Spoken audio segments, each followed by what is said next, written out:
Hello दोस्तों, नमस्कार। Stock market से यूट्यूब चैनल में आपका स्वागत है। अभी हम बात करने वाले हैं हाथवे केबल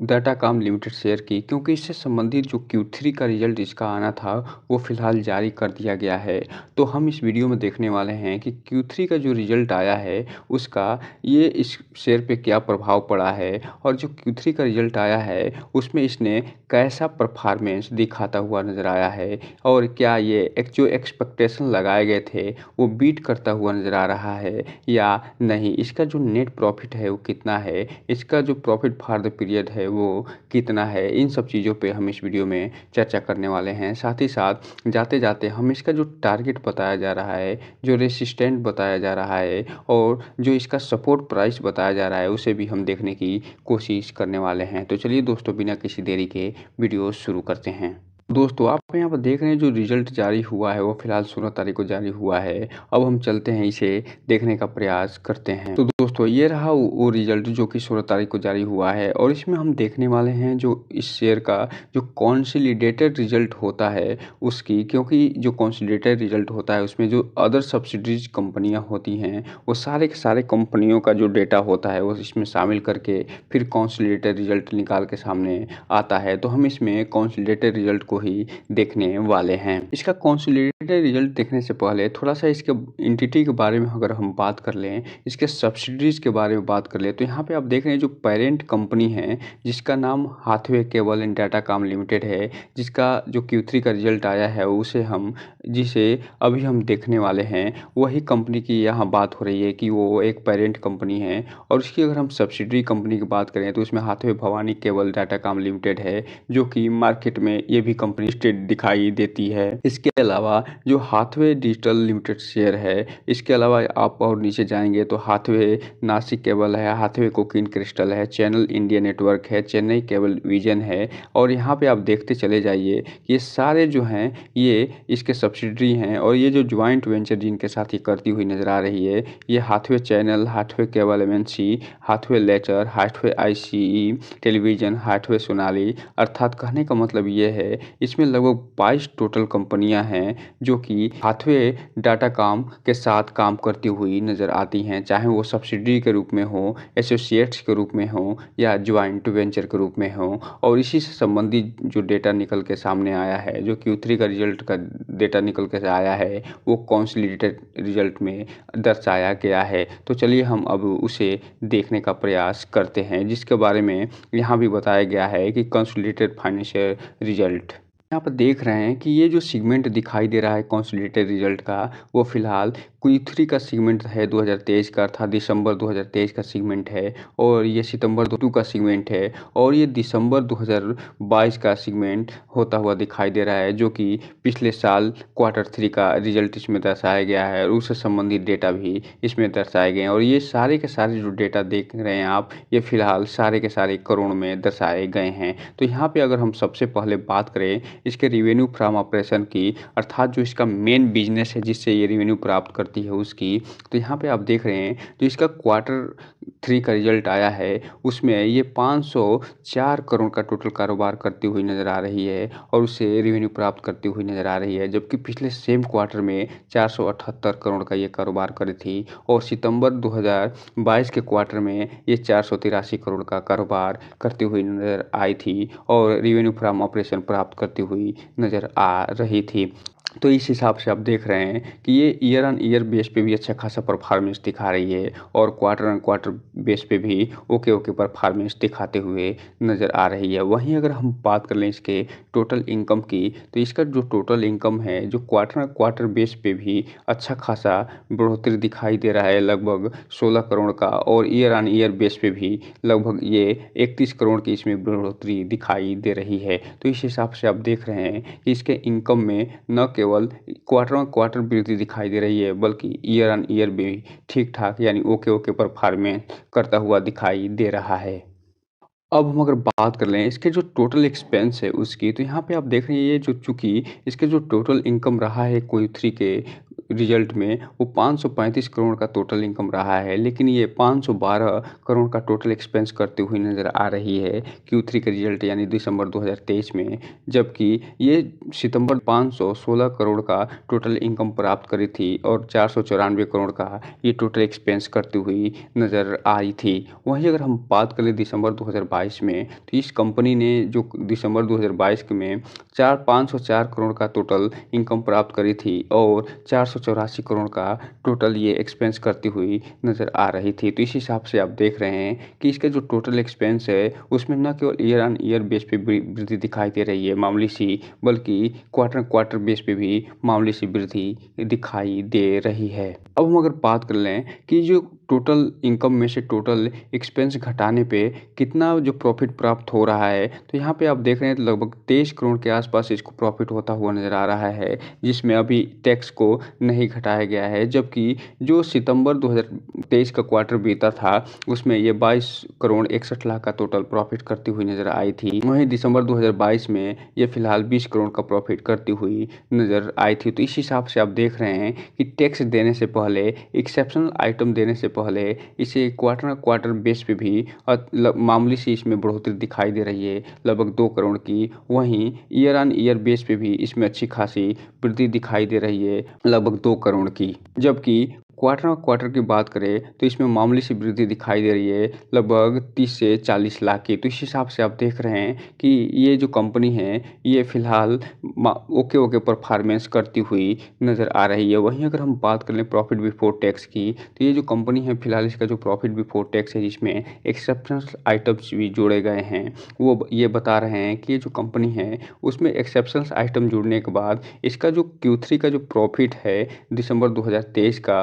वो घटता हुआ नज़र आ रहा है दिसंबर 2022 की तुलना में। वहीं बात कर लें एक्सेप्शनल आइटम जोड़ने के बाद Q2 के रिजल्ट की, तो यहाँ पे आप देख रहे हैं कि इसका जो सितंबर का जो Q2 का रिजल्ट आया था वो 34 करोड़ का टोटल प्रॉफिट दिखाया था, जबकि Q3 के जो रिजल्ट है वो फिलहाल 31 करोड़ के आसपास का प्रॉफिट दिखाता हुआ नज़र आ रहा है। अर्थात एक्सेप्शनल आइटम जुड़ने के बाद न केवल इसके ईयर ऑन ईयर बेस पे इसके प्रॉफिट बिफोर टैक्स में कमी दिखाई दे रही है, बल्कि क्वार्टर बेस में भी ये अच्छा खासा इसमें गिरावट देखी जा रही है। तो हम अगर बात कर लें इसके ओरिजिनल प्रॉफिट, जिसे प्रॉफिट फॉर द पीरियड या लॉस फॉर द पीरियड के नाम से जाना जाता है, या इसको हम वास्तविक प्रॉफिट या नेट प्रॉफिट के नाम से भी जानते हैं। तो इसके यहाँ पे आप देख रहे हैं इसका जो Q3 का रिजल्ट आया है दिसंबर 2023 का, उसमें लगभग 22.5 करोड़ के आसपास का प्रॉफिट होता हुआ नज़र आ रहा है। जबकि पिछले सेम क्वार्टर में अर्थात दिसंबर 2022 की अगर हम बात करें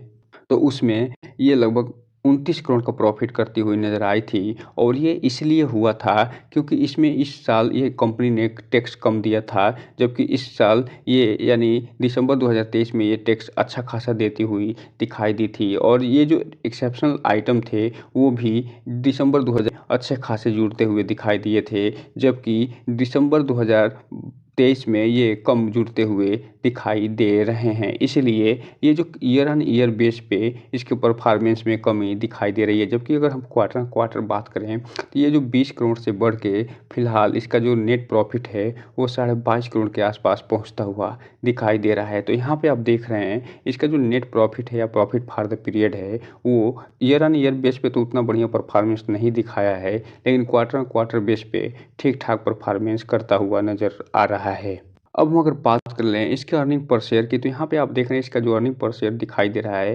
वो ईयर ऑन ईयर बेस पे तो ये घटता हुआ दिखाई दे रहा है और 0.16 से घट के 0.13 तक होता हुआ दिखाई दे रहा है। जबकि क्वार्टर बेस पे इसके अर्निंग पर शेयर में मामूली सी वृद्धि दिखाई दे रही है और 11 से बढ़ के ये 0.3 के आसपास होता हुआ दिखाई दे रहा है। तो इस हिसाब से आप देख रहे हैं ये जो परफॉर्मेंस निकल के आया है ये फिलहाल ओके परफॉर्मेंस इसे कह सकते हैं, नहीं इसे इस रिजल्ट को बहुत बढ़िया कह सकते हैं और नहीं इसे बहुत ही ख़राब। इसमें बस एक चीज़ जो पॉजिटिव पॉइंट वो ये जो रिलायंस इंडस्ट्री लिमिटेड है, अर्थात जो मुकेश अंबानी की कंपनी है उसी की ये सब्सिडी के रूप में काम करती है। अर्थात कहने का मतलब ये है इसके वास्तविक जो मालिक हैं वो फिलहाल रिलायंस इंडस्ट्री ही नज़र आती है, जो कि इसका सबसे बड़ा बैकअप है।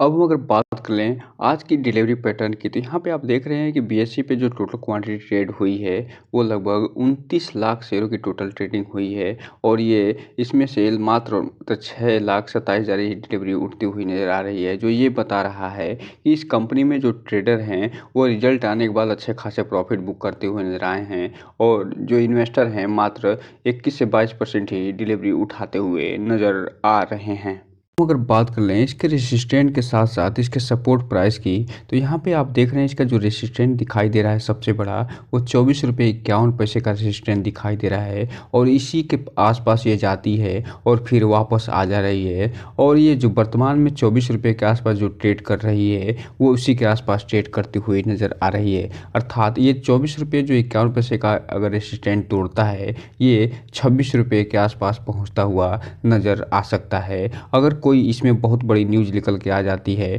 तो ये देखेंगे कि ये 24 से जो 24.5 रुपये का रेसिस्टेंट है, वो तोड़ता हुआ नज़र आ सकता है, क्योंकि इसका जो रिजल्ट आया है वो ओके रिजल्ट आता हुआ दिखाई दे रहा है। नहीं इसे सुपर डुपर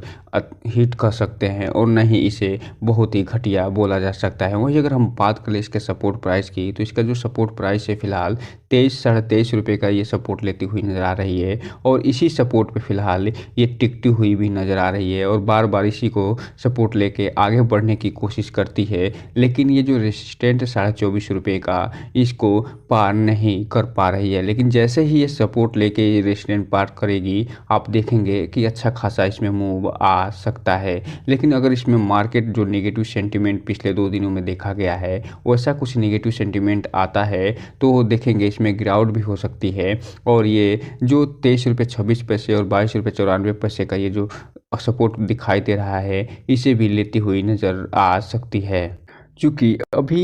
जनवरी जाने में लगभग 10 दिन बचे हैं और ये वर्तमान में जो 24 रुपये के आसपास ट्रेड कर रही है, उसका जो टारगेट दिया जा रहा है जनवरी महीने 2024 का, वो फ़िलहाल 25.5 रुपये का टारगेट दिया जा रहा है और जो अगला टारगेट दिया जा रहा है वो 28-28.5 रुपये का टारगेट दिया जा रहा है। तो यहाँ पे आप देख रहे हैं कि ऐसे ही अगर ये कंपनी चलती रही और ऐसे ही अगर अच्छी न्यूज़ आती रही, तो ये जल्द ही ये टारगेट तोड़ते हुए भी दिखाई दे सकती है। और चूँकि आप जानते हैं कि 1 फरवरी को बजट भी आने वाला है, तो कुछ बजट में कुछ ऐसा अनाउंसमेंट हो गया जो कि इस कंपनी को फ़ायदा पहुँचाने वाला हो सकता है। तो ऐसे में इस कंपनी में अच्छी खासी तेज़ी भी दिखाई दे सकती है और ये जो टारगेट है वो इसे हिट करती हुई दिखाई दे सकती है। और ये जो ग्रीन में आप टारगेट देख रहे हैं, ये जो कंपनी है सारे को हिट कर चुकी है। हम बात कर लें इसमें जो टारगेट दिया जा रहा है 2024 का, वो फिलहाल कितना दिया जा रहा है, तो इसका जो सबसे बड़ा टारगेट है वो 27.5 रुपये का टारगेट दिया जा रहा है। अर्थात ये जो कंपनी है 2024 में जो टारगेट हिट करने वाली है वो 27.5 रुपये की करने वाली है और जो सेकंड टारगेट है वो 32 रुपये के आसपास का टारगेट दिया जा रहा है। अर्थात ये 27 रुपये से लेके और 43 रुपये के बीच में ये ट्रेड करती हुई दिखाई दे सकती है 2024 के साल में।